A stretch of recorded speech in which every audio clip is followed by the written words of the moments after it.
سورہ قلم پڑھا ہوگا۔ سورہ قلم آپ پڑھتے جائیے، آیت نمبر 18 سے لے کر کے 33 تک، آیت نمبر 18 سے لے کر کے 33 تک اللہ رب العالمین نے باغ والوں کا قصہ بیان کیا ہے۔ آپ لوگوں کو پتہ ہے باغ والوں کے ساتھ اللہ تبارک و تعالیٰ نے کیا کیا ہے؟ آج جو ہے ہم اس عسرہ وغیرہ زکوٰۃ نہیں دے رہے ہیں، روک رہے ہیں۔ میرے بھائیو اور بزرگوں دوستو، اللہ تبارک و تعالیٰ ایسا ہمارے ساتھ بھی کر سکتا ہے۔ اللہ رب العالمین ایسا ہمارے ساتھ بھی کر سکتا ہے۔ وہاں پہ اللہ تبارک و تعالیٰ نے سورہ قلم کے اندر کیا فرمایا کہ ایک آدمی بڑا ہی نیک تھا، بڑا ہی اچھا آدمی تھا، جو یمن کا رہنے والا تھا، صنعاء نام کے ایک جگہ ہے، وہیں کے یہ آدمی تھا۔ جب تلک یہ زندہ رہا، جتنا دن یہ زندہ رہا، اور اس باغ میں وہ جب تک فصل اگاتا رہا، تب تک یہ اپنے باغوں میں سے جو بھی اناج ہوتا تھا، جو بھی پھل ہوتا تھا، ان کو 3 حصوں میں تقسیم کرتا تھا، 3 حصہ لگاتا تھا۔ صحیح سے سنیے گا، غور سے سنیے گا۔ اور آج جو ہم روک رہے ہیں میرے بھائیو اور بزرگوں دوستو، کیا انجام ہونے والا ہے؟ وہ آدمی 3 حصوں میں تقسیم کیا کرتا تھا، ایک حصہ اپنے گھر لے جایا کرتا تھا، ایک حصہ اپنے گھر لے جایا کرتا تھا۔ دیکھیے، ایک حصہ گھر لے جایا کرتا تھا، مطلب کیا ہے؟ آپ جس روز اناج کاٹ رہے ہیں، وہیں سے جو ہی آپ تیار کر لیے اناج کو، وہیں سے آپ حصہ لگا دیجئے اور اس کے جو حقدار ہیں وہاں تک پہنچا دیجئے۔ وہ آدمی 3 حصوں میں تقسیم کیا کرتا تھا، ایک حصہ اپنے بال بچوں کے لیے، اپنے گھر کے لیے رکھ دیتا تھا، گھر لے جایا کرتا تھا، اور دوسرا حصہ اسی باغ کے لیے، اسی زمین کے لیے ایک حصہ الگ کر کے رکھ دیا کرتا تھا، اور ایک حصہ غریب، غربا، مسکین، فقیر اور یتیم اور جو بھی ضرورت مند ہے ان تمام لوگوں کے لیے ایک حصہ رکھا کرتا تھا، اور وہ حصہ وہیں سے تقسیم کر دیا کرتا تھا۔ جس روز وہ فصل کو کاٹتا تھا، اسی روز غریب، یتیم، مسکین آ جایا کرتے تھے اور ان سے جو بھی ہوتا تھا لے کر کے چلے جاتے تھے۔ جب ان کا انتقال ہو گیا، جب یہ مر گئے، مرنے کے بعد ان کے 3 بیٹے تھے، زمین کے وہی مالک بن گئے۔ پھر وہ سوچنے لگے کہ ہمارا باپ، اور کہنے بھی لگے کہ ہمارا باپ بڑا ہی نادان تھا، بہت ہی بے وقوف تھا، جو ہمارے اس زمین سے اگنے والی فصل کو غریبوں اور مسکینوں اور یتیموں کو دے دیا کرتا تھا، ضرورت مندوں کو دے دیا کرتا تھا۔ ہمارا باپ بڑا ہی بے وقوف تھا، بڑا ہی نادان تھا، جو اپنے بل بوتے پر اپنے تکلیفوں کو جھیل کر کے وہ اناج کو اگاتا تھا اور پھر دوسروں کو دے دیا کرتا تھا۔ ہمارا باپ بڑا ہی بے وقوف تھا، بڑا ہی نادان تھا۔ وہ کہنے لگے کہ ہم ایسا ہرگز نہیں کریں گے، ہم ایسا نہیں کریں گے، ہم یتیموں کو نہیں دیں گے، ہم مسکینوں کو نہیں دیں گے، ہم فقیروں کو نہیں دیں گے، ہم مدرسوں کو نہیں دیں گے، ہم کسی کو نہیں دیں گے، بلکہ ساری فصل کو ہم اپنے گھر میں لے جائیں گے اور اس طریقے سے ہم بڑا آدمی بن جائیں گے۔ ان میں سے ایک نے کہا کہ ارے انشاءاللہ تو کہو، لیکن ان لوگوں نے انشاءاللہ کہنے سے بھی انکار کر دیا اور انشاءاللہ تک بھی نہیں کہا۔ میرے بھائیوں اور بزرگوں دوستو، وہ لوگ جب فصل کٹنے کا وقت آ گیا، جس روز وہ فصل کاٹنے کے لیے جائیں گے، رات کے وقت میں مشورہ کرتے ہیں کہ کل صبح ہونے سے پہلے ہم اپنے زمین پر پہنچ جائیں گے اور رات ہی رات ہم فصل کو کاٹ لیں گے، تاکہ کوئی مسکین، کوئی فقیر، کوئی غریب ہمارے زمین تک نہ پہنچ سکے۔ یہ مشورہ کر لیے، اور مشورہ کرنے کے بعد صبح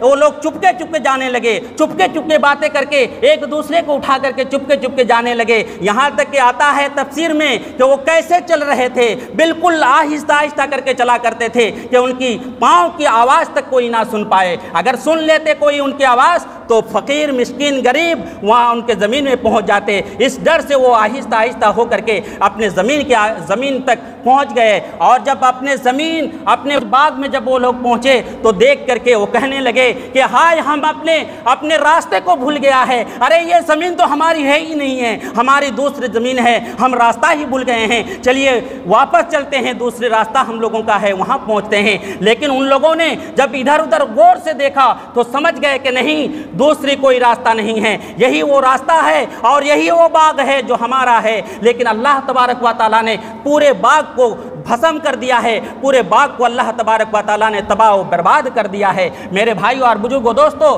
آج جو ہم اپنے اناج کو روکے رکھ رہے ہیں، آج جو ہم زکوٰۃ ادا نہیں کر رہے ہیں، آج جو ہم مصرع نہیں ادا کر رہے ہیں، کیا ایسا اللہ تبارک و تعالیٰ نہیں کر سکتا ہے؟ کیا اللہ تبارک و تعالیٰ ہمارے ساتھ ایسا نہیں کر سکتا ہے؟ بالکل ضرور کر سکتا ہے میرے بھائیو اور بزرگوں دوستو۔ اب آئیے مسلم شریف کی ایک حدیث واقعہ ہے، ایک حدیث ہے جہاں پہ اللہ کے نبی جناب محمد رسول اللہ صلی اللہ علیہ وسلم فرماتے ہیں کہ ایک آدمی صحرا و بیابان میں چل رہا تھا، ایسے ہی دھوپ، ایسے ہی گرمی اور ایسے ہی دھوپ نکلی ہوئی تھی، بہت زیادہ گرمی تھی، ایک آدمی چل رہا ہے۔ میرے بھائیوں، زکوٰۃ دینے سے کیا فائدہ ہو سکتا ہے؟ اللہ رب العالمین آپ کے ساتھ کیا کر سکتا ہے؟ اس کو سن کر کے آپ عمل کیجئے، ضرور بھی ضرور آپ پر اللہ تبارک و تعالیٰ ویسے ہی انعام عطا کرے گا جیسا کہ اس آدمی پر اللہ رب العالمین نے انعام کیا تھا۔ میرے بھائیوں، وہ آدمی صحراؤں میں بیابانوں میں چل رہا تھا، دیکھا کہ بادل میں سے ایک آواز آ رہی ہے، کوئی بادل کو کہہ رہا ہے کہ فلاں شخص کے باغ کو سیراب کرنا ہے، فلاں شخص کی باغ کو پانی دینا ہے۔ میرے بھائیوں، وہ آدمی دیکھتا ہے کہ بادل کا ایک ٹکڑا ایک طرف ہو جاتا ہے اور ایک طرف ہو جانے کے بعد پتھر کے ایک چٹان پر بارش ہوتی ہے اور وہ بارش ایک نالی پر آ کر کے جم جاتی ہے، وہ تمام کے تمام پانی ایک نالی پر ہو جاتے ہیں اور ہو جانے کے بعد وہ پانی چلنے لگتی ہے۔ پھر وہ آدمی کہتے ہیں کہ میں اس پانی کے پیچھے پیچھے ہو لیا، اس پانی کے پیچھے پیچھے میں چلنے لگا تو میں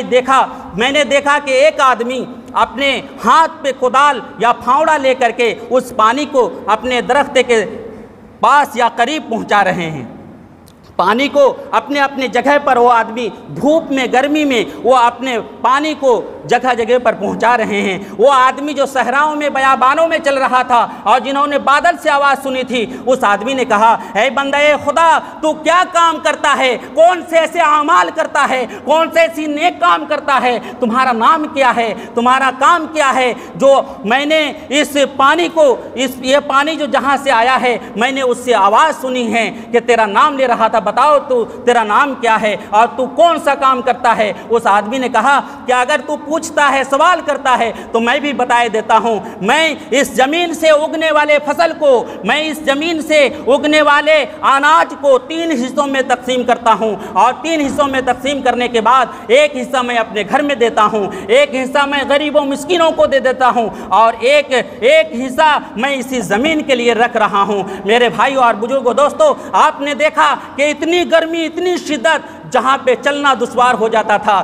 مشکل ہو جاتی تھی، صحرا و بیابان میں یہ بندہ چلتا ہے اور سنتا ہے کہ اللہ تبارک و تعالیٰ بادل سے کہہ رہا ہے کہ بادل، تو فلاں آدمی کے باغ کو سیراب کرو، تم فلاں آدمی کے باغات کو پانی پہنچاؤ۔ میرے بھائیو اور بزرگوں دوستو، اگر آپ میں سے اگر ایسا اللہ والا ہو جائیں گے، اگر آپ میں سے زکوٰۃ ادا کرنے والے ہو جائیں گے، اگر آپ میں سے اللہ کی راہ میں دینے والے ہوں گے، اگر آپ میں سے اللہ تبارک و تعالیٰ کے راستے میں زکوٰۃ ادا کرنے والے ہوں گے تو میرے بھائیو اور بزرگوں دوستو، اللہ تبارک و تعالیٰ ایسے ہی بارش نازل کرے گا۔ یاد رکھیے گا، زکوٰۃ ادا نہ کرنے کی وجہ سے اللہ رب العالمین بارش کو روک لیتا ہے، اللہ رب العالمین بارش کو نہیں دیتا ہے۔ میرے بھائیو اور بزرگوں دوستو، اگر اللہ تبارک و تعالیٰ کی دوسری مخلوق دنیا کے اندر نہ ہوتی، یہ چھوٹی چھوٹے کیڑے اور پتنگے اگر نہ ہوتے، یہ جانور نہ ہوتے، تو میرے بھائیو اور بزرگوں دوستو، ہمارے بدعمالی کی وجہ سے، ہم گناہگار ہونے کی وجہ سے میرے بھائیو اور بزرگوں دوستو، اللہ تبارک و تعالیٰ بارش کے ایک بوند تک ہم تک نازل کرتا، لیکن نازل کر رہا ہے یہ نہیں سمجھیے گا آپ لوگ، یہ نہیں سمجھیے گا کہ اللہ رب العالمین ہمارے لیے نازل کر رہا ہے بارش کو۔ یاد رکھیے گا، وہ نازل بارش جو ہو رہی ہے اللہ تبارک و تعالیٰ کی، صرف اس لیے کہ اللہ تبارک و تعالیٰ کی بہت ساری مخلوقات دنیا کے اندر ہے، ان لوگوں کے لیے بارش ہو رہی ہے۔